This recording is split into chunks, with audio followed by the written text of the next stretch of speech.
Happy Monday, everyone. Yes, I know you wish the weekend was longer, but we got to do what we got to do. I'm Adrian Atkinson, your host for today. Coming up in today's magazine, we center it on our little ones. Children are indeed the future. They are the future builders of our country, and we as adults must take every step possible to nurture and protect them. More coming up after these messages.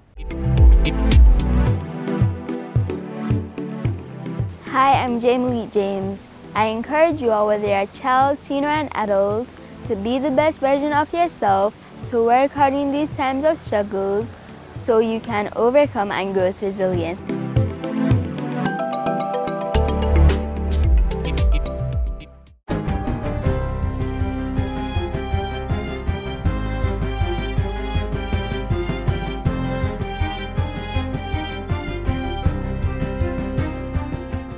Good day, I'm Stephen McHugh, and this is your JIS News for Monday, January 9, 2023.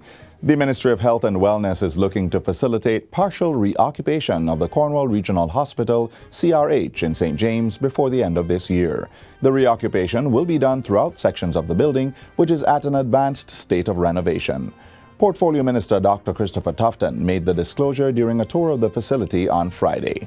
This year sometime, more the latter part than the earlier part, for sure, we want to try to occupy part of the building. And we're going to work towards that. Not going to be everything, but we want to try to occupy at least parts. Dr. Tufton says the pace of work will be stepped up as another contractor will begin the final phase of works on the building. This follows on the report from a technical team which assessed suitable materials to complete the hospital. A lot is happening that you can now see. A lot is happening behind the scenes that you can't see, all combined to making the project management of completing this main building possible, and having been completed can now do a lot more than it did before. The overall rehabilitation of the hospital is estimated to be completed by December 2024. Still on healthcare, 4 ambulances have been added to the Western Regional Health Authority's fleet to improve emergency services in that section of the island. The vehicles, which are valued at approximately $48 million, were handed over on Friday by Health Minister Dr. Christopher Tufton. We have about 18 or so ambulances in the Western Regional Authority. I think we need more than that, maybe closer to 30. We're adding 4 to the fleet today. And as you can see, they are not brand new second-hand, but they are brand new. And it means then that they are at the top of their efficiency. It means that they can therefore respond very efficiently. And when you combine them with the appropriate levels of expertise behind the wheels and the health staff in the back, these 4 pieces of infrastructure will save lives. Dr. Tufton says the need for hospitalization and backlog of surgeries could be reduced if persons are more responsible on the roads and more caring in how disputes are settled. Last year, the Western region recorded 158 road fatalities, with the parish of St. James accounting for 48 of those casualties. This is where road rage or road accidents or road impatience are just clearly not knowing the road code has led to accidents that have cost lives. And oftentimes we don't make the connection between all of what is happening out there that creates trauma and the pressure it puts on the hospital system. Dr. Tufton further urged persons who will oversee the new ambulances to take the best care of them. The Ministry of Education and Youth is pushing for greater parent-teacher cooperation and civic involvement in schools this year. Portfolio Minister Fable Williams says the effort is aimed at improving social behavior and academic performance within the education sector. Minister Williams made the announcement Sunday during her message to mark the start of the new Easter school term. Our emphasis this term as well and going forward will also be on parent-teacher cooperation, as we seek the complete and harmonious development of our students' character so that we begin to see more of the desirable behavior, less fighting among our students, healthy habits, and positive attitudes in personal and social life. Minister Williams reaffirms that several programs are being implemented to enhance children's soft skills. These include the recently reinstated civics in schools. Starting this term, we will be teaching civics in all of our schools, not just in the 95 schools that currently do so. We are aware of the various social issues and the need for an intentional and intensive focus on students' development of civic virtues. We understand the need to encourage national pride in our children from an early age.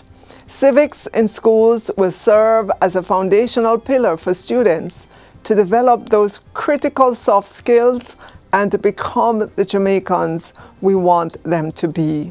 Mrs. Williams says the ministry will continue its work to ensure that all schools place an emphasis on educational equity, collaboration, and support to create opportunities that will produce well-rounded students. And finally, 7 judges were sworn into higher office by Governor General Sir Patrick Allen in a ceremony at King's House on Friday. Anne-Marie Lawrence Granger and Althea Jarrett were sworn in as puisne judges. Stephanie Orr, Opal Smith, and Dale Staple were sworn in as acting puisne judges. Meanwhile, Sherna Reed and Carla Thomas were appointed as masters in chambers. The judges' appointments take effect today. You'll be required to exercise patience with the unlearned, to extend grace with and for the unkempt, and demonstrate prudence with every case that comes before you. In congratulating the judges, Governor General Sir Patrick Allen charged them to undertake their responsibilities with integrity and dignity. A similar call was issued by Chief Justice Brian Sykes. As judicial officers, you are expected to act in accordance with your oath at all times and to conduct yourselves in a manner both on and off the bench that does not compromise your position as a judge and the judiciary as a whole. And that's it for JIS News Today. I'm Stephen McHugh. Thanks for watching.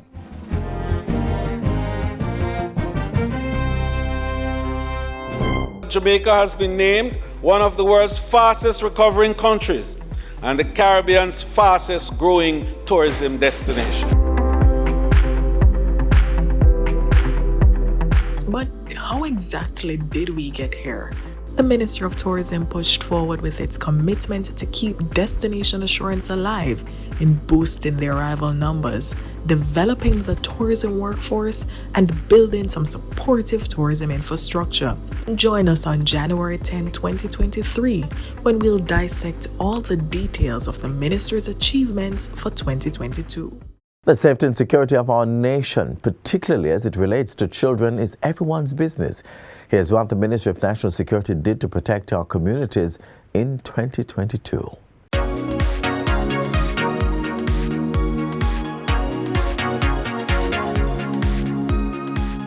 We have the capacity to deploy, to protect our waters. We have increased intelligence, and we've applied better technology to what we've been doing.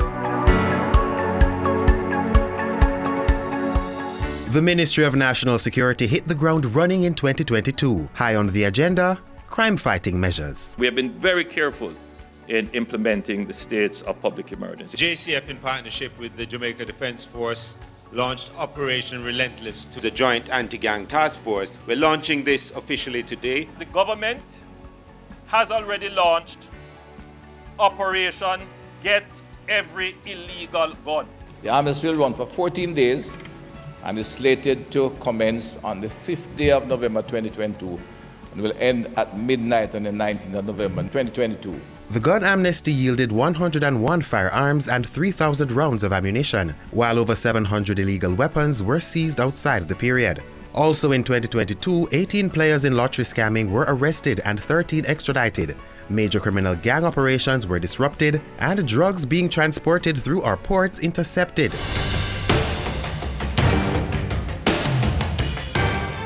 Firearms are now in full force. A milestone achievement for the Ministry of National Security in 2022, which came into effect on November 1. It brings increased penalties ranging from 15 years to life imprisonment. We are confident that this piece of legislation presents a strong deterrent to persons who are involved in trafficking diversion, manufacture, stockpiling, and movement of firearms, their parts, components, and ammunition.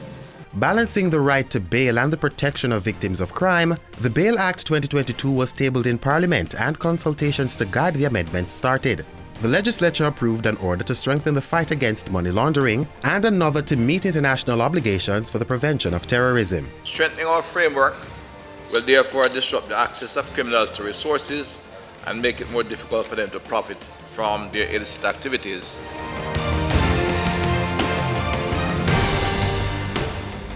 Momentum built in 2022 to properly equip the security forces. Project Rebuild, Overhaul and Construct ROC delivered more and improved police stations. This includes the first child-friendly center. Well-built, well-organized managed police station is crucial to part of the law enforcement act as a part of law enforcement activity. An assortment of new vehicles and marine vessels expanded the response and surveillance capacities of the Jamaica Constabulary Force, the JCF, and the Jamaica Defense Force, the JDF. Border protection was strengthened with the signing of the Seaport Corporation CCOP agreement. A $22 million grant was received to purchase and install a new intelligence management system at the Jamaica Customs Agency. Human resources were bolstered with approximately 448 new recruits added to the JCF, 263 to the Department of Correctional Services, and 95 to the JDF National Reserve. The screening process for JCF recruits was enhanced with the refurbishing of the polygraph unit. There was also a phased rollout of the JCF Station Records Management System and an upgrade of the automated palm and fingerprint identification system. The first female Chief of Defense Staff, Rear Admiral Antoinette Weems Gorman, took up her post as head of the JDF, and the Honorable Xavier Main was appointed Minister of State within the Ministry of National Security.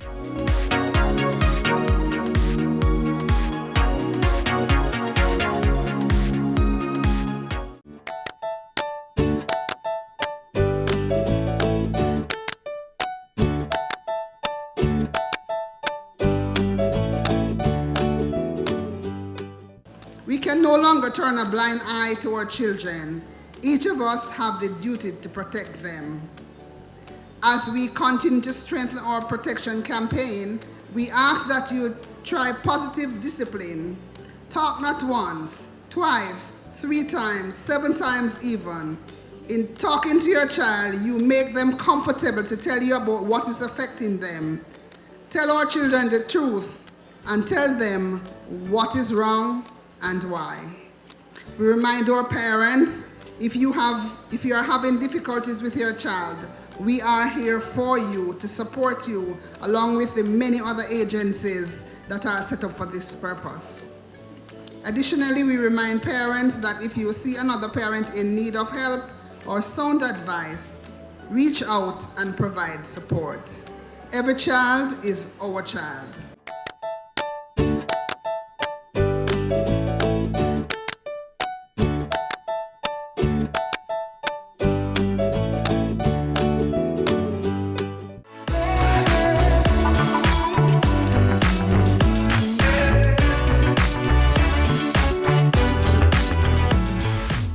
We've covered how the Ministry of National Security is safeguarding our children.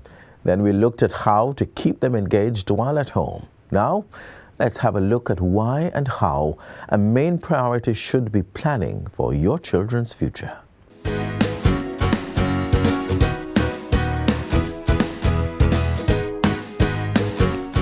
Structure and regularity are good remedies for manufacturing calmness in times of distress. So here's a structure for a child.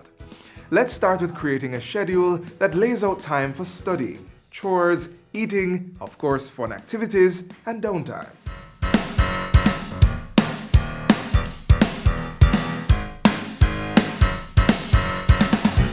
Incorporate new gaming activities into your child's routine, like puzzles and game boards such as Monopoly and Ludi. Charades and ABC Fast and Slow, Chinese Skip and Jump Ropes are also entertaining games that have the added benefit of getting them moving so that they're exercising without even realizing it.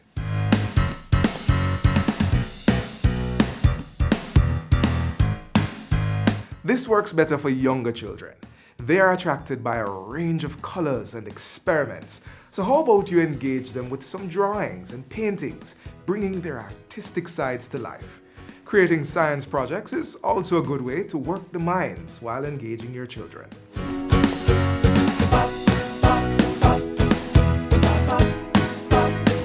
Music is perfect to get the young ones up and engaged. Plus, there are many studies suggesting that learning music helps children with their academics.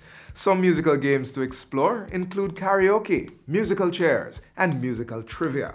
This is also a good way to teach them about their rich musical heritage.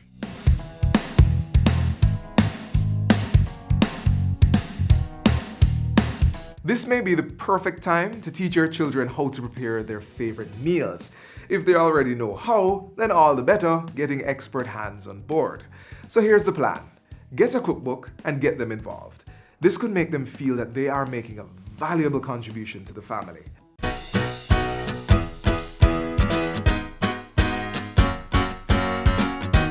As a parent, you'd already know the value in exercise and working out, so how about encouraging your children to create a workout routine, do some yoga or dance routine, and keep them moving?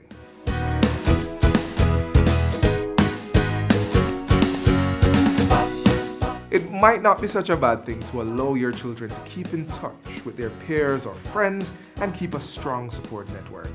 If they wish to call or text friends and families, let them do so. Just monitor them. Socializing helps to regulate your mood and stay grounded, and that's as true for children as it is for adults. Some of these activities require the involvement of a responsible adult, but for those that do not, monitoring is still important for safety. Remember that different activities apply to different age groups, so ensure that you check on them in between all their playtime activities and ensure that all is going according to plan. Also, remember you can split the monitoring work between parents and/or older siblings. One parent or older sibling can monitor the children in the morning, while another person takes over in the afternoon. With that said, all the best.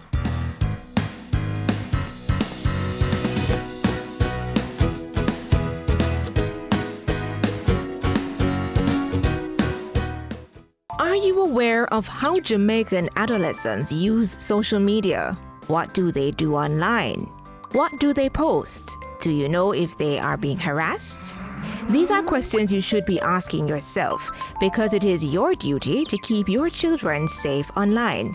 Parents, here's what you need to do. Be active online and offline. Help your child to set up his or her online profile. Make sure you familiarize yourself with the different social media applications that they use and set some rules. Protect our nation's children and save them from cybercriminal attacks.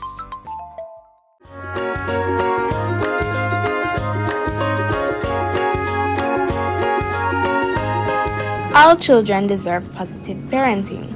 Why not pamper us? Be patient with us. Make time to teach us and, of course, play with us. Celebrate milestones with us and don't forget to be our #1 supporter. Do all these things and practice positive parenting today.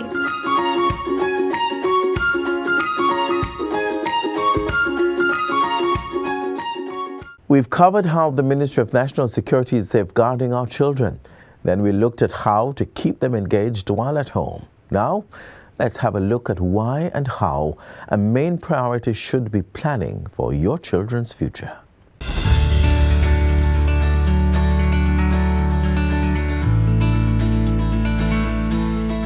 Hello everyone, I'm Xavier Campbell, an educator, financier and entrepreneur. Education is very important to our development and can take years to achieve the highest level.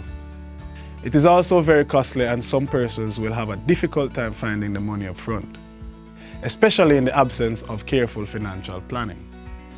So, within the next few minutes, I want to share a few steps that will guide your approach to financing your child or children's education. Let's start with, when should we begin that financial planning? According to the Chinese proverb, the best time to plant a tree was 20 years ago. The second best time is now. Although there is no perfect time to begin planning, for your child's tertiary education, starting as early as possible is the best way to ensure you are prepared financially and avoid the common pitfalls. Having a step-by-step plan is the best way to ensure that you are able to finance your child's education without sacrificing your personal financial plan.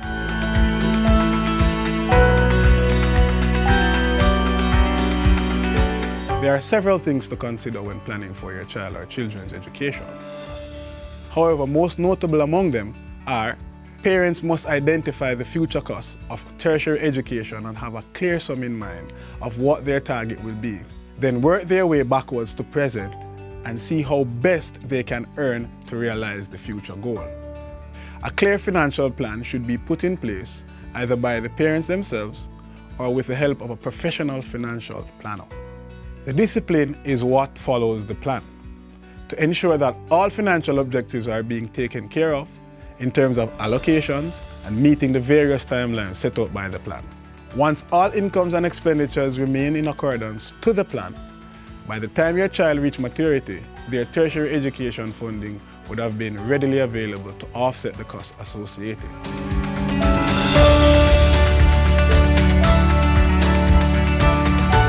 Now your options could be savings or investments. Both are good, but let's look at them closely. There are basically two ways to make money. One, you work for money. Two, your money works for you.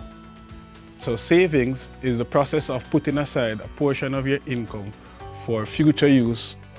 In this case, we are talking about education. So if you're going to save, you need to put aside some of your income to ensure that you're able to offset the cost of your education in the future.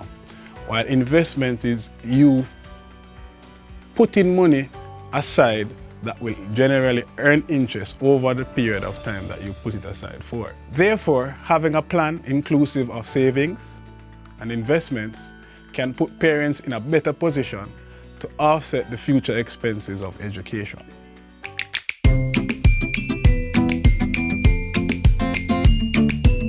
Firstly, if you're not financially literate, I would advise you to seek assistance from a professional financial advisor to ensure you are getting qualified advice that will help you achieve your goal. Here are the 5 steps of planning your child's education. Step 1, set target date. Step 2, find current cost of the education. Step 3, find target amount. Step 4, estimate the returns you can generate. And step 5, calculate the monthly contribution. Here are some additional things to consider. A partner plan is a very good thing. Creating a savings account and/or fixed deposit. Invest in one of the various educational products available from a preferred financial institution. And maintain your discipline while ensuring that the projected amounts are allocated at the appropriate time to achieve your financial goal effectively and efficiently.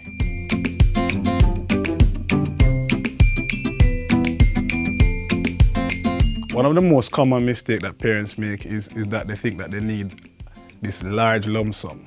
But as the Jamaican proverbs go, every mickle make a muckle, so therefore they can start small and then build onwards. Now another mistake that they normally would make is the fact that they think that savings alone would help in terms of offsetting the costs in the future. What I would recommend is for them to use a culmination of both savings and investments in order to achieve their financial goal.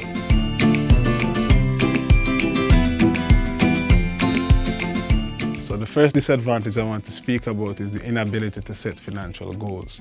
So you not being able to set goals will also lead to you being demotivated and lack the knowledge that is required to achieve that goal.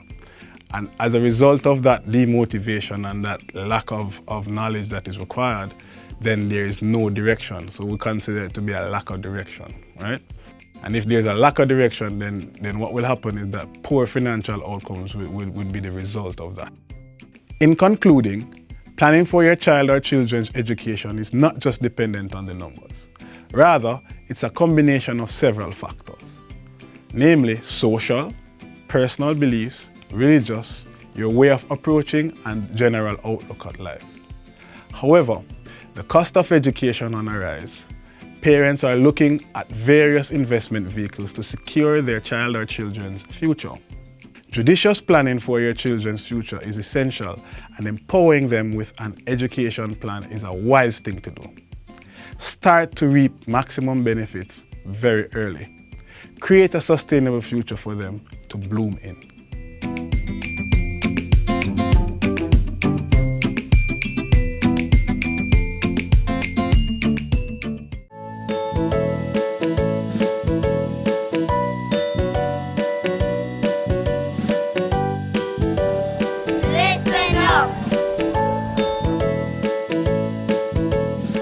Everyone has the right to freedom of expression, even our children. My voice matters. Every child has a right to speak up. It's not like they can stay quiet forever, and everything they have to say is important. So that's why I think my voice matters. At school and at home, every child's voice should matter. In this school, nobody is more and nobody is less. My teachers, my parents, they know who I am because they understand me and they know what I understand from what I don't. I will encourage the students to do their best. I will say that even if they do not get something they want, they might get something even better. When emotions are close to the surface and we contemplate on life, we will all remember the phrase, "A child shall lead them." My voice matters.